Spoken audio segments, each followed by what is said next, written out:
Alrighty, SeKo Starcraft here, bringing you Game 2 between Dragon and Stardust. If you haven't checked out Game 1, there should be an annotation down below. Go check it out. It's not very long, and it gives you a little bit of context for what I'm going to be talking about in this game. Alright, you're still with me? Then you're going to deal with the spoilers. Game 1, very fast game because of... Oh, I have no idea what these guys are saying, by the way. It's not got even the slightest of clues until the end, after the proxy gateway cybercore cheese that Stardust did, which worked extremely well against Dragon. Yeah, I don't know what Dragon's build was in the last game. He went for a Reaper into a Reactor Barracks, and that might have been for him to be able to transition into maybe a factory or something after that. But it seemed a little strange to me. If he had actually went for a Reaper Expand and tried to put a CC on the low ground, he probably would have actually scouted it and been able to defend. That wasn't the case, and therefore these guys will keep talking. I don't know if these guys know each other. This is probably the most banter I've seen in a pro game. This is for Go for SC2, I'm pretty sure. Nice little micro tournament we get to see. We got nothing from both of these players, so it looks like they're both going to be going for... Well, there's a gateway, so maybe they're both going to be going for just mega expansions, mega time. We'll see if this is going to catch Dragon off guard or not. Nope. Looks like he was going to get that there. There it is.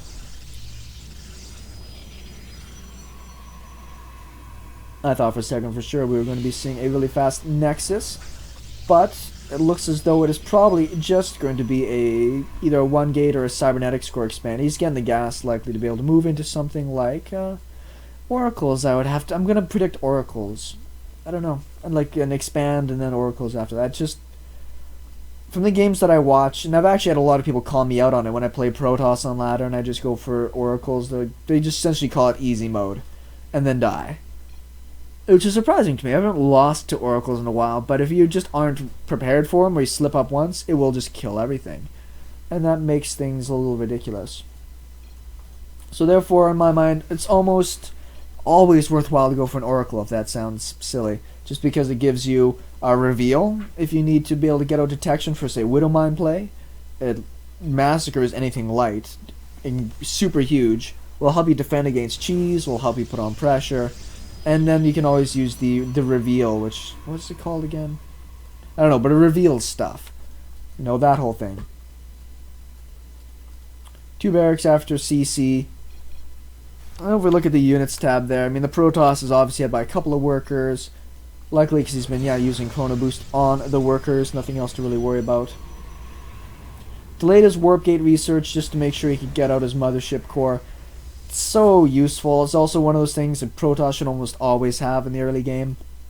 I can't tell you how many times I go for a really nice early game timing with Marines and Marauders, and it just gets obliterated by a couple Stalkers and one, photon overcharge. So it's worthwhile. It'll keep you alive in all kinds of situations. And then you just throw down a time warp with a bunch of zealots, and you just crush face. I don't know if these guys are like BMing at each other. It seems that way to me when people kind of make the faces back and forth. They might be talking about the last game with the cheese. It's hard to say. There'll actually be another command center here. No gas at all. I like this opening. I find it fun to try. I'm so tempted to throw down 1 gas, though, at least to start working on my stim pack, get some marauders out, maybe even a concussive shell. That way, if I do get, say, blink cheesed or something of that nature, I can defend against it. I don't think either of these players know anything about the other player. They don't even know where each other are at this point. Maybe they had, in that banter, a little bit of an agreement to just say we'll have a no-touch 10-minute kind of game and go from there. Kind of want to try that with some of my friends, just to be able to work on macro. He said, well, nobody's going to attack anybody until like the 15-minute mark. So you got 15 minutes to make the best possible army, knowing that nobody's going to attack you. Oracle would have probably just killed it over here. It's actually scouting across first, which is not unheard of, but obviously going to hurt him. When he sees this probe here, he's not going to see it in time to actually correct himself. Now let's look at the economy here. Protoss head by a good chunk of workers, but obviously there's mules there, so the income is going to favor the Terran player, just because. Third CC will give him tons and tons of economy. This is interesting to see out of Dragon. He's got such a diverse repertoire of game styles. I've been seeing a lot of interesting 1 and 2 base games out of him lately just because you can catch a lot of pro people off guard, particularly as a Terran player, to go for 1 base timing pushes with, Marines, tanks, and Banshees. Stuff that can just really, screw people over.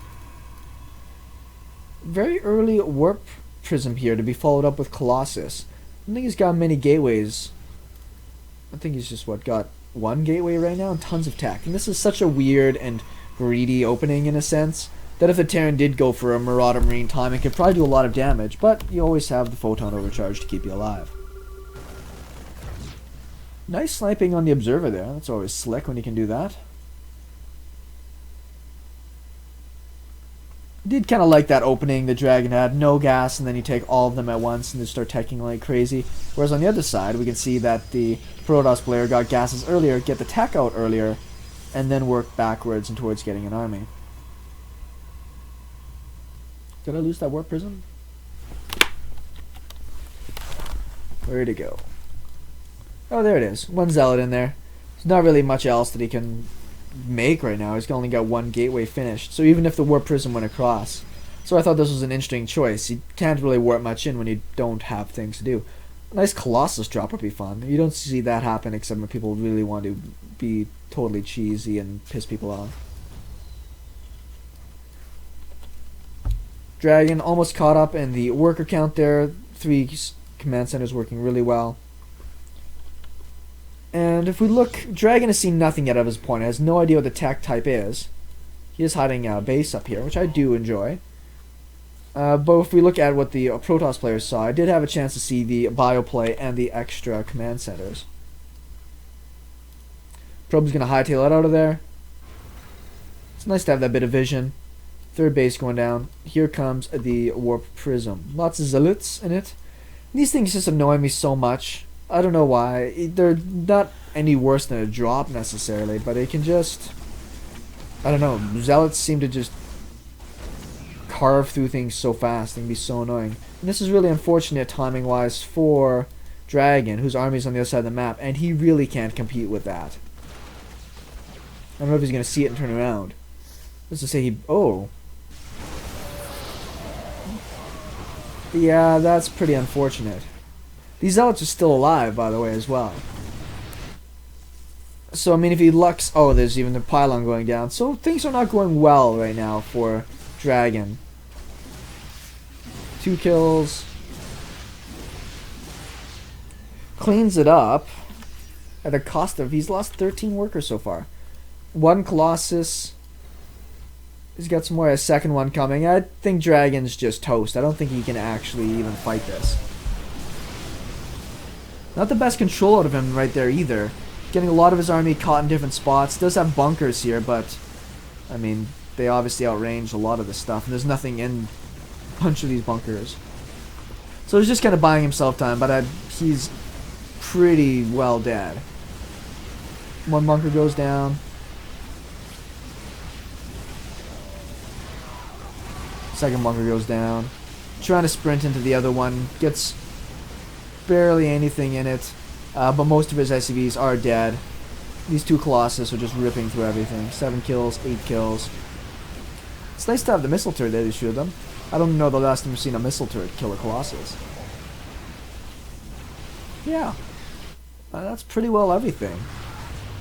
Just a little bit of unfortunate play out of Dragon there. Got his army caught where he couldn't beat it. Yeah, very greedy on the economy. Not more so than his opponent necessarily. But just that warp prism took him out, and there's essentially the whole game. Not the best series out of Dragon, but some really good innovative play out of Stardust. Liked that a lot. SeKo Starcraft, thanks for tuning in. We'll talk with everybody later.